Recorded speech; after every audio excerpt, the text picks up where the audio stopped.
Hi hello everyone, কেমন আছেন? আশা করছি সকলেই ভালো আছেন। তো আবার রাতের বেলা চলে এলাম একটা ভিডিও নিয়ে, কারণ সারাদিন আর কোনো ভিডিও শ্যুট করা হয়নি। তো এখানে আমি রান্না করব। আজ আমি রান্না করব আর মাছ। তো আমি কি করে আর মাছটা রান্না করি সেটাই শেয়ার করব। তো এখানে পেঁয়াজগুলো আমি কেটে নিয়েছি। আর রান্না করব নিরামিষ তরকারি। তো তরকারি রান্না করব বলে আমি কড়াইটা চাপিয়ে দিয়েছিলাম, সেটা গরম হয়ে গেছে। একবার আমি সবজিগুলো ছেড়ে দিলাম। সবজিগুলো দিয়ে আবার নুন দিয়ে ঢেকে রাখবো।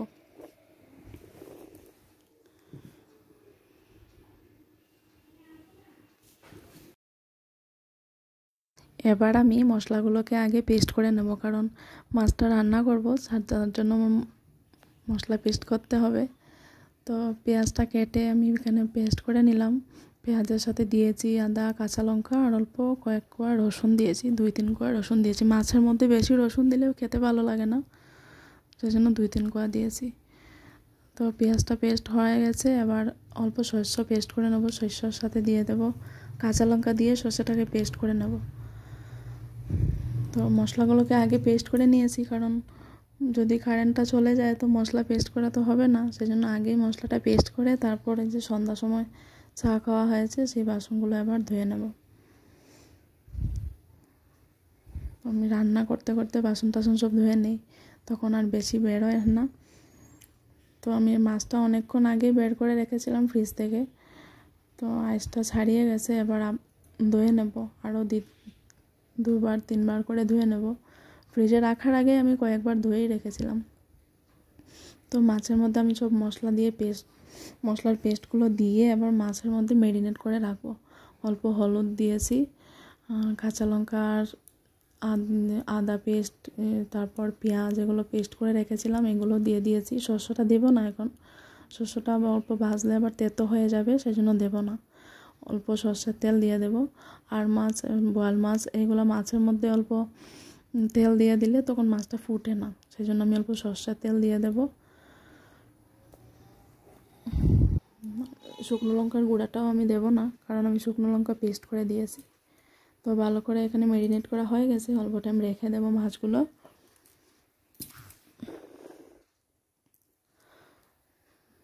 ভালো করে ম্যারিনেট করলে তখন মশলাগুলো সব দিকে ছড়াবে। তো এদিকে আমি কড়াইতে অল্প তেল দিয়েছি, বেশি দেইনি, কারণ ম্যারিনেট করার সময় দিয়েছিলাম। কালো জিরা ফোড়ন দিয়ে মাছটা বানিয়েছি। তো বানানোটাও ভিডিও করা হয়নি। তারপর মাছটা রান্না করলাম, সেই রান্নার পরও ভিডিও করতে আমি ভুলেই গিয়েছিলাম। 2-1 জনে খাওয়ার পর হঠাৎ মনে পড়েছে ভিডিও করব, সেজন্য অল্প ভিডিও ক্লিপ একটা নিয়ে নিলাম। তারপরের দিন সকালবেলার আমার প্রথম কাজ হলো গরম জল করা। আমাদের ঘরে আমরা সবাই গরম ঠান্ডা সবসময় আমরা সকালবেলা গরম জলেই খাই, সেজন্য এখানে আমি গরম জলটা আগে করে নিয়েছি। গরম জলটা হওয়ার পর এই যে আমি এখানে চাল ধুচ্ছি, ভাত বসাবো বলে চালটা বারবার করে ধুয়ে নিচ্ছি।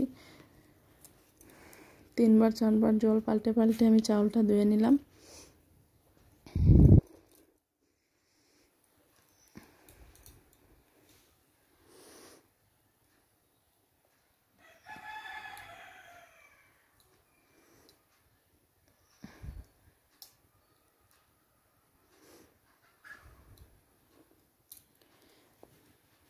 এবার ভাতটা বসিয়ে দেব।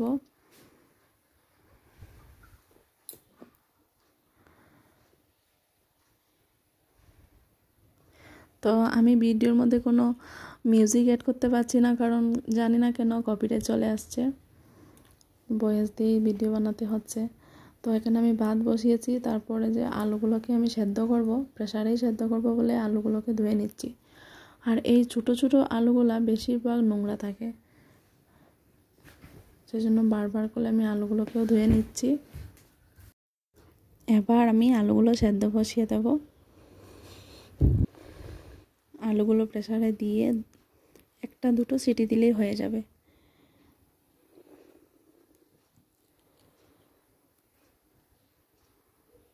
প্রেসারে আলুগুলো দিচ্ছি আর ভাবছি বেশি হয়ে যাবে নাকি, সেটাই ভাবছিলাম। তারপরে ভাবলাম না, বেশি হবে না, কারণ সকালবেলা তো একটা তরকারি বানাবো, সেই জন্য আলুগুলোকে আবার সেদ্ধ বসিয়ে দেব।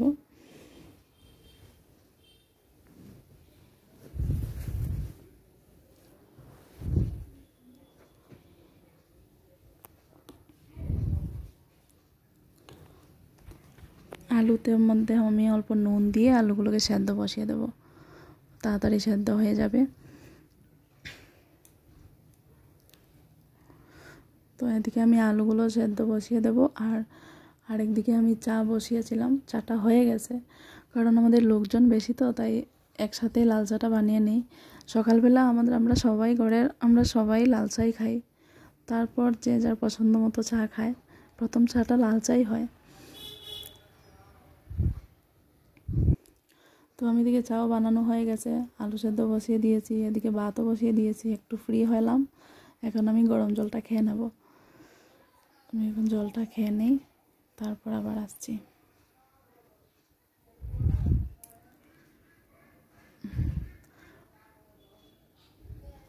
এখানে তরকারিটা হচ্ছে। কাল রাতের বেলা আমি এই মশলাদানিটা ধুয়ে রেখেছিলাম, তো আজ তো রবিবার, আমি ভেবেছিলাম সোমবারে রাত্রেবেলা ধুয়ে রাখবো, কারণ মঙ্গলবারে থাকে আমাদের নিরামিষ। তো একটু বেশি নোংরা হয়ে গেছে, সেই জন্য আর ওয়েট করতে পারলাম না, রাত্রেবেলায় ধুয়ে নিয়েছিলাম। তো এখন আমি মশলাগুলো সব গুছিয়ে গুছিয়ে রাখবো। তো সব গুছিয়ে রাখলে আর রান্না করতেও সুবিধা, আর নোংরা হয়ে গেলে রান্না করতেও ভালো লাগে না।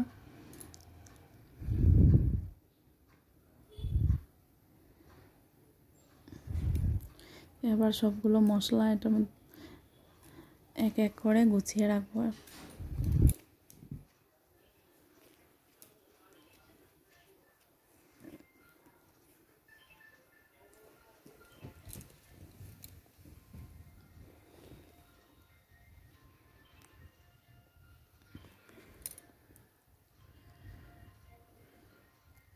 আমি এখানে জিরে গুঁড়ো, ধনে গুঁড়ো, লঙ্কা গুঁড়ো সব মশলাগুলো গুছিয়ে রাখলাম। তো আমাদের এখানে রবিবারে বাজার বসে, রবিবারটা হলো হাটবার। সকালবেলা বাজার থেকে যে মাছ আনেছে, মাছগুলো আমি আবার ফ্রিজে ধুয়েই রাখলাম। সকালবেলার খাওয়া দাওয়া কমপ্লিট হয়ে গেছে, এবার আমি আবার গ্যাস ট্যাস পরিষ্কার করে নেব, রান্নাঘর পরিষ্কার করে নেব। চুলা টুলা ভালো করে মুছে নিলাম। সকালবেলা আমাদের বেশি ভালো করে পরিষ্কার করা হয়। আমরা 3বার রান্না করি, 3বার রান্নার পরে আমাদের রান্নাঘর ভালো করেই পরিষ্কার করে নিই। সকালবেলা একটু ভালো করেই পরিষ্কার করা হয়, কারণ আমাদের শাশুড়ি মা নিরামিষ, তো সেই জন্য সকালবেলা তো উনি ভাত খান না, দুপুরবেলা খাবেন বলে আমরা ভালো করেই দুপুরে রান্নার আগেই ভালো করেই পরিষ্কার করে নিই। রাত্রে রান্না করার পরেও ভালো করে পরিষ্কার করি, সকালেও করি, দুপুরবেলা রান্না করার পরেও ভালো করেই পরিষ্কার করা হয়। বারবার রান্নাঘরটা পরিষ্কার করলে দেখতেও ভালো লাগে, কোনো পোকা টোকা আসে না, কোনো নোংরা গন্ধ করে না।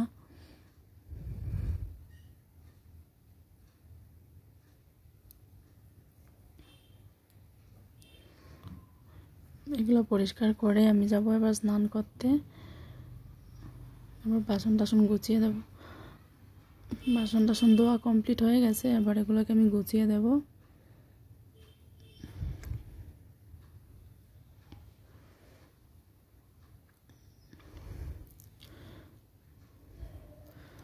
তো বাজার থেকে যে সবজি এনেছিল, সবজিগুলো আনার পর যে সবগুলো সবজি গুছিয়ে রেখেছে, প্লাস্টিকে ঢুকিয়ে ঢুকিয়ে রেখেছে।